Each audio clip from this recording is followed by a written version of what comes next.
किरण गुजर म्हणून विद्या प्रतिष्ठानचे बारामतीच्या एक पदाधिकारी आहेत.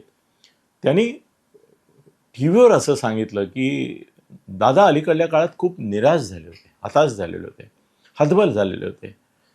त्यांना असं वाटत होतं की लोकांकरता मी एवढं सगळं करतो, राजकारणामध्ये मी एवढी विधायक भूमिका बजावतो, एक राज्याचा अर्थमंत्री म्हणून माझं योगदान इतकं वैशिष्ट्यपूर्ण आहे, महत्त्वाचं आहे, मोलाचं आहे, पण माझ्या मेहनतीचं चीज होत आहे, माझ्या या सगळ्याला मनापासून दाद मिळते, मला या सगळ्याबद्दल कुठेतरी लोकांचा दुवा मिळतोय, राजकारण्यांकडून पॉझिटिव्हिटी मला अनुभवायला येते, असं दिसत नाही.